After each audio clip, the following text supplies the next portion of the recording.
তখন ভক্তদের মধ্যে থেকে একজন এগিয়ে এসে বললেন, প্রভু, বাইরে একজন মহিলা এসেছেন। তিনি জেদ ধরে বসে আছেন যে তিনি তার প্রভু শ্রীকৃষ্ণের দর্শন না করে যাবেন না। আচার্যজি বললেন, ঠিক আছে, চলো বাইরে যাই, দেখি কে এমন ভক্ত এসেছে। বাইরে এসে আচার্যজি তার শিষ্যদের বললেন, এনাকে জানিয়ে দাও এখানে নারীদের প্রবেশ নিষেধ।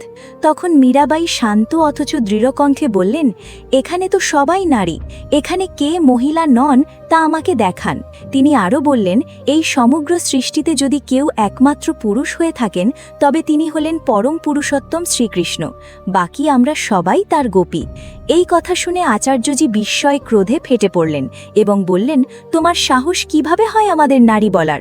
তুমি কিভাবে এমন কথা বলতে পারো? এই কথা বলেই যখন তিনি চারদিকে তাকালেন তখন তিনি হতভম্ব হয়ে গেলেন।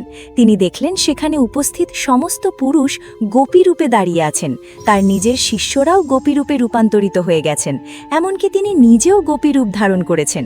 মুহূর্তের মধ্যেই তার অহংকার চূর্ণ হয়ে গেল।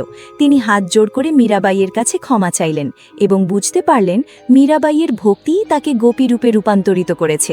সেই ভক্তি স্বয়ং শ্রীকৃষ্ণকেও গোপী রূপ ধারণ করতে বাধ্য করেছে। আচার্যজি কাপা কণ্ঠে বললেন, আজ তুমি আমার অহংকার ভেঙে দিলে। আজ আমি বুঝলাম এই পুরো সৃষ্টিতে যদি কেউ একমাত্র পুরুষ হয়ে থাকেন তবে তিনি পরম পুরুষোত্তম শ্রীকৃষ্ণ, বাকি আমরা সবাই তার গোপী। যদি সত্যি শ্রীকৃষ্ণের উপর বিশ্বাস থাকে তাহলে ভিডিওটি লাইক ও চ্যানেলটি সাবস্ক্রাইব করুন আর কমেন্টে লিখুন, জয় শ্রীকৃষ্ণ।